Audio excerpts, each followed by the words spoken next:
सादर नमस्कार, सादर जय जिनेंद्र। क्षमा ब्रेकिंग जैन न्यूज प्रतिदिन प्रातः दोपहर एवं रात्रि में देश भर से संपूर्ण जैन समाज से संबंधित सही और सकारात्मक समाचारों के लिए देखना और सुनना न भूलें। साथ में आपसे विनम्र निवेदन है कि यदि आपने इस चैनल को सब्सक्राइब नहीं किया है तो कृपया अवश्य कीजिए और शेयर और लाइक करके धर्म प्रभावना में सहयोगी एवं सहभागी बनिए।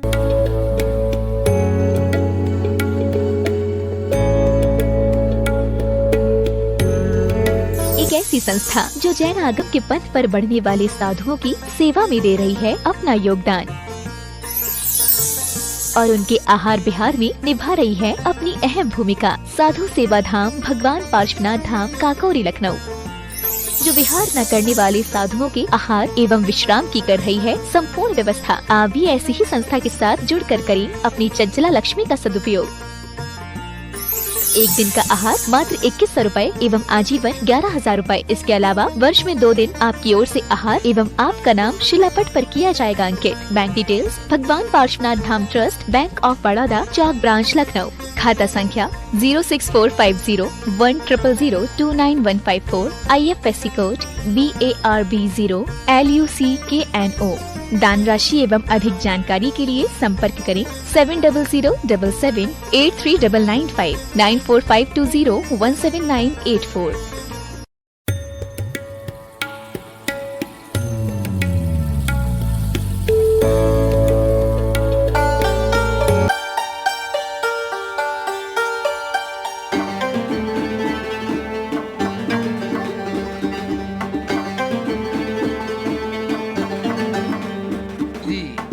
विधायक कालू हेड़ा गुरुदेव के वे चरणों में उनके साथ में यहाँ के अध्यक्ष जी और पूरी कमेटी, महापौर जी भी हैं। पूरी कमेटी साथ में आ जाएगी। हाँ, और मैं चाह रहा हूँ कि आज उज्जैन के महापौर जो इंदौर में चातुर्मास में भी कई बार गुरु चरणों में उपस्थित हुए, ऐसे मुकेश जी टेटवाल यहाँ पर उपस्थित हैं। जोरदार तालियों से उनका स्वागत अभिनंदन करें। हमेशा दर्शनार्थ आए। अर्पित जी पाटोदी यहाँ पर उपस्थित है इंदौर से, वे भी साथ में रहेंगे। प्रश्न कर रहे हैं अभी अनिल जैन साहब, और मैं चाहूंगा यहाँ के अध्यक्ष मंत्री जी उनका स्वागत अभिनंदन भी कर देंगे। प्रश्न के बाद में आप अपनी तैयारी रख लें, हमारे विधायक जी का भी और महापौर जी का भी। नमस्ते गुरुदेव, मेरा प्रश्न है, आने वाले समय में भारत की सांस्कृतिक विरासत पर कौन कौन से प्रहार होंगे और उस प्रहार में हमारा ऐसा कौन सा दर्शन है जो इससे हम निकलने में कामयाब होंगे? देखिए, अगर हम भारत के इतिहास को देखते हैं तो हम पर समय समय पर बहुत सारे हमले हुए, लेकिन अतीत के हमलों को अगर हम माने तो वो केवल विधर्मियों के हमले थे। उसमें हम अपने आप को बचा लिए, क्योंकि उन हमलों में सब कुछ नष्ट हुआ पर हमारी सांस्कृतिक निष्ठा बची रही। और सांस्कृतिक निष्ठा की शक्ति के बल पर हम बहुत कुछ खोने के बाद भी आज बहुत कुछ बचा करके टिके हैं। वर्तमान दौर में जो माहौल है ये घोर सांस्कृतिक हमले का है। इसमें हमारी निष्ठा बदली जा रही है। हमारी भाषा, हमारी भूषा, हमारा भोजन, हमारा भैषज और हमारी भावना सबको परिवर्तित किया जा रहा है। हमारी सारी परंपराएं छिन्न भिन्न हो रही है, चरमरा रही है, सब कुछ तहस नहस किया जा रहा है। और ये सब बहुत सुविचारित तरीके से आज की आधुनिक शिक्षा पद्धति जो मैकाले ने 1835 में बात की थी, आज उसका सुस्पष्ट परिणाम हम सबके सामने आ रहा है। मीडिया भी इसी तरह की बातों को प्रचारित कर रहा है और वैश्विक स्तर पर अनेक प्रकार के संगठन भी इसे योजनाबद्ध तरीके से मूर्त रूप दे रहे हैं। ऐसे समय में हमें एक ही काम करना होगा, वह है प्रत्येक भारत के अंदर, भारतीय के अंदर भारतीयता को प्रतिष्ठापित करने का यज्ञ करना होगा। जय जय गुरुदेव। हर भारतीय के अंतरंग में भारतीयता प्रतिष्ठापित हो, उसके हृदय में सांस्कृतिक निष्ठा प्रकट हो, वह निष्ठा जो हमारी पहचान का मूल आधार है। यदि ऐसा करने में हम सफल होंगे तो ये बहुत बड़ी उपलब्धि होगी।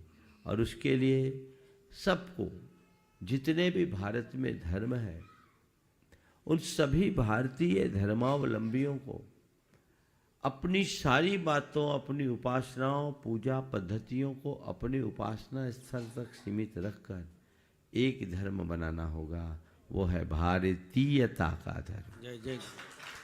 जिस दिन ये दर्शन जग गया तो मैं समझता हूँ फिर भारत इस संसार में विश्व गुरु बनने का श्रेय प्राप्त कर सकेगा, अपने खोए हुए गौरव को पुनर्प्रकट कर सकेगा। हम उसके लिए ध्यान दें। और आप जैसे लोग यदि इस क्षेत्र में आगे आए, इस अभियान को गति देने का प्रयत्न करें तो बहुत अच्छे परिणाम आए। जी गुरुदेव। अध्यक्ष जी और मंत्री जी वहीं पर स्वागत करते, बाकी शेष लोग बैठ जाएं ताकि पीछे वाले भी देख सके। महापौर जी। और केवल महापौर जी, विधायक जी और अपने बीच में पार्षद रजत जी मेहता ये भी उपस्थित है। पार्षद रजत जी मेहता भी उपस्थित रहे। और मैं चाहूंगा इसी अध्यक्ष मंत्री जी के साथ में स्वागत की बेला में जो धर्म प्रभावना समिति बिहार करा रही है, हर्ष जी सवाल करेंगे वो। हाँ महापौर जी सवाल करना है। ओम। हाँ, महापौर जी पूज्य श्री जी चरणों में अपना नमोस्तु निवेदित करते हुए आशीर्वाद प्राप्त कर रहे हैं। और मुकेश जी सवाल कर लो। हाँ, वे अपना प्रश्न कर रहे हैं और उसके बाद में पार्षद रजत मेहता जी तैयार रहे।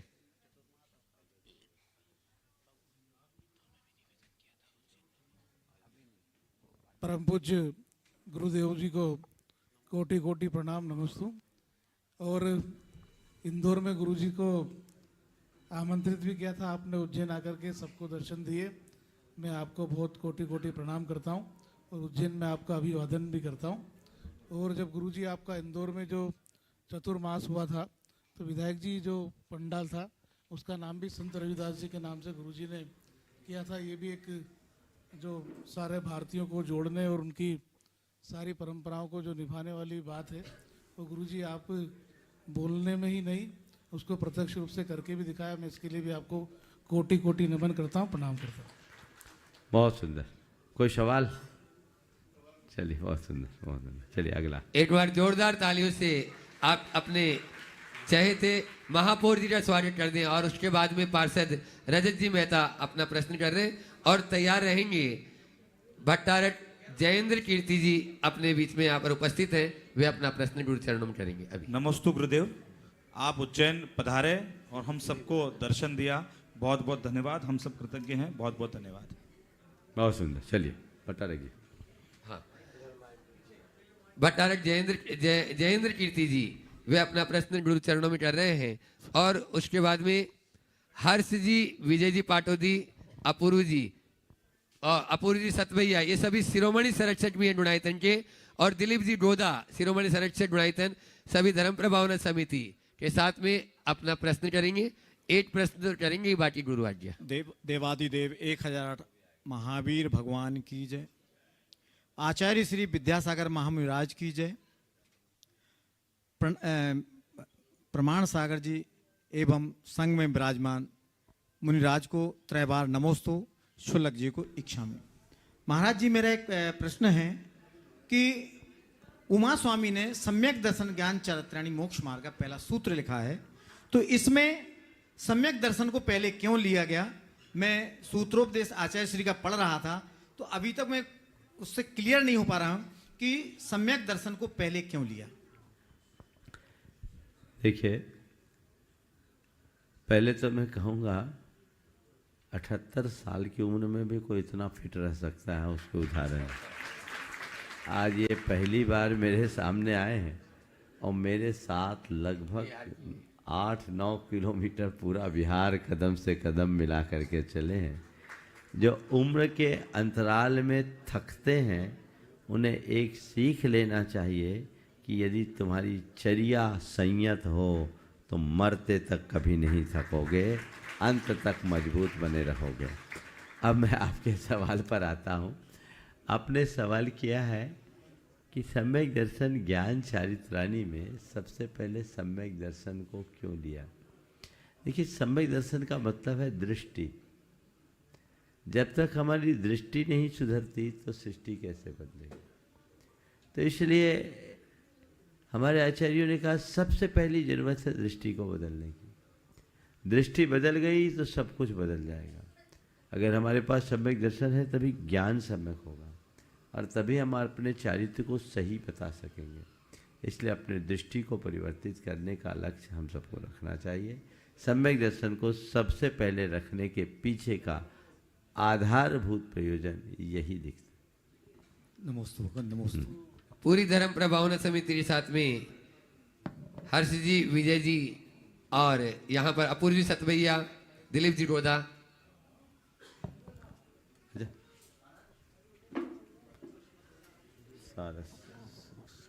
सारांश जी जैन सागर, वे भी आ जाए। गुरुदेव के चरणों में बारंबार नमोस्तु नमोस्तु नमोस्तु।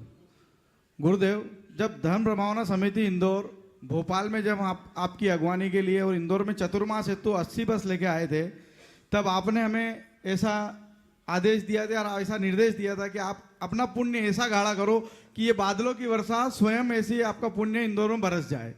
तो अब हम ऐसा क्या करें, उन बादलों में क्या भरें, या ऐसा क्या करें कि ये गाड़ी यहीं से यू टर्न हो जाए। नमस्ते गुरुदेव। देखो, ये सब काम करना ठीक नहीं। मानसून के सिस्टम को हमें फॉलो करना चाहिए। बिन मौसम बरसात होती रहती गुरुदेव। गुरुदेव। बोल रहा हूँ, सुनो तो, तुम्हारी बात हो गई। क्या होता है, मानसून के हिसाब से बारिश होती है और जिस हिसाब से बादल जाते हैं उसी हिसाब से लौटते हैं। तो जब जाने का क्रम होता है बरसते हैं, लौटने के क्रम में लौटते हैं। और दोनों क्रम में जहाँ जहाँ जितनी जितनी वर्षा होनी होती है भरपूर बारिश होती है। लेकिन ये भी ध्यान रखना कि बारिश के क्रम में मेघों की यात्रा सतत गतिशील रहती है। आगे न बढ़े तो इतना पानी आ जाएगा कि तुम कुछ कर ही नहीं पाओगे और दूसरी जगह सूखा हो जाएगा। इसलिए चलते रहना चाहिए, चलते रहना चाहिए और फिर अगले मानसून की प्रतीक्षा करनी चाहिए। समझ गए? हाँ, ये मानसून बीत गया, अब अगले मानसून की प्रतीक्षा कीजिए और समय पर हवा बनाइए। नमोस्तु नमोस्तु। तपोभूमि के इस पावन परिसर में जहाँ प्रज्ञा सागर जी महाराज की सुगंध भी यहाँ पर बरस रही है, ऐसी उस तपोभूमि में अपन गुरु चरणों में चलते हैं। और प्रथम प्रश्न के लिए मैं आवाज दे रहा हूँ।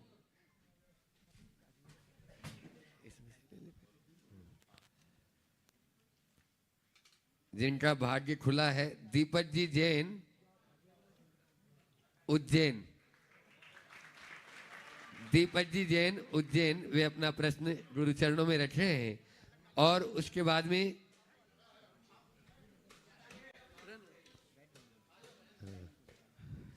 करें, प्रश्न करें, आप तैयार रहेंगे। चंद्र कुमार जी जैन, जो गुणायतन ट्रस्टी हैं। महाराज श्री, मेरा ये प्रश्न वास्तव में प्रश्न नहीं है बल्कि एक समस्या है, उसकी तरफ आपका ध्यान आकृष्ट करना चाहता हूँ।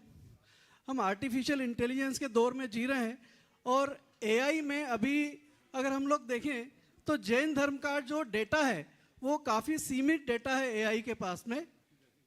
और एआई जो है आजकल सूचना का सबसे बड़ा सोर्स होता जा रहा है दुनिया के लिए।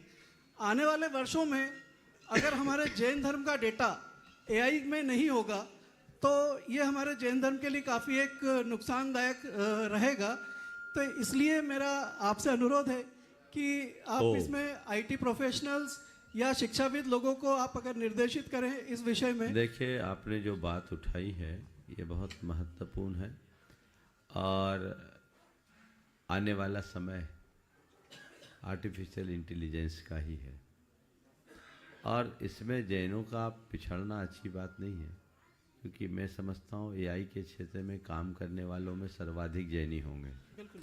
तो जितने लोग भी आईटी और एआई के सेक्टर में काम करने वाले लोग हैं, उन सबको चाहिए कि इसकी संभावनाएं तलाशें और जैन सूचनाएं, जैन धर्म संबंधी सूचनाएं अधिक से अधिक उपस्थित करें। हालांकि इस पे पूरी मॉनिटरिंग होनी चाहिए, क्योंकि इसमें बहुत सारी आधारहीन सूचनाएं भी चले जाती हैं और कुछ आडंबर युक्त बातें भी जुड़ जाती हैं। मूलभूत जैन तत्व ज्ञान छूट जाता है। इस पर एक ठोस कार्य योजना बनाकर आपने ध्यान केंद्रित किया है, मेरे मानस में भी आ रहा है।